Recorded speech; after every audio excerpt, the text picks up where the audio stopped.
चाहे रूपन्देही पुरा होस्, चाहे जिल्ला प्रहरी कार्य परिसर राखोस्, हामी रात त्यो छोड्नेवाला छैनौँ। 24 घण्टा पेरिफेरीमा बस्नेछौँ। तर उहाँलाई लागेको छ यो भोलि चैत्र 23 गतेको हाम्रो जनयात्राको विशाल सभालाई उहाँहरूले तोडमोड गर्नको निमित्त, प्रभाव पार्नको निमित्त उहाँले अन्तिम इच्छाको नाममा फेरि सुलीमा चढाउने जुन प्रयत्न गरेका छन्, अब त्यो डिएसपी एसपीलाई हामी उहाँलाई चढाउन चाहन्छौँ। उहाँले जे सोध्नु भएको उहाँलाई पर्दा पछाडि मात्र होइन, पर्दा अगाडि राखेर त्यही क्वेसन गर्न चाहन्छौँ र यो सञ्चार माध्यमबाट पनि उहाँलाई त्यही भन्न चाहन्छौँ।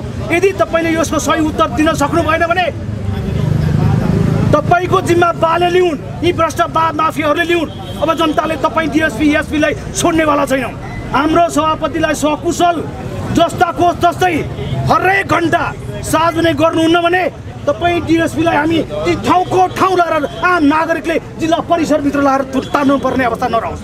हामीलाई थाहा छ हामी कहिले पनि यो देशले द्वन्द्वले, यो देशमा फेरि द्वन्द्वले शान्ति नभएको अवस्था छ। हामी त्यस्तो द्वन्द्व चाहँदैनौँ। शान्तिपूर्ण रूपमा एकदम भीषण रूपमा एउटा भोलि चैत्र एकदम ठुलो आन्दोलनको एउटा तयारी पनि हामी तयारीका छौँ। तर त्यसमा फेरि घुसपैठ गराएर अस्ति 15 गतेको जस्तो राजावादीको जस्तो आन्दोलनमा घुसपैठ गराएर ब्रह्मलुट गर्ने काम भयो भने अब शुभेच्छुकहरू हाम्रा साथीहरू देशैभरि रहनुभएका साथीहरू त्यस्ता बिजालन्त्य रहेछ भने हातपात नगरिदिनु होला। उहाँलाई प्रहरी प्रशासनको जिम्मा लगाइदिनु होला।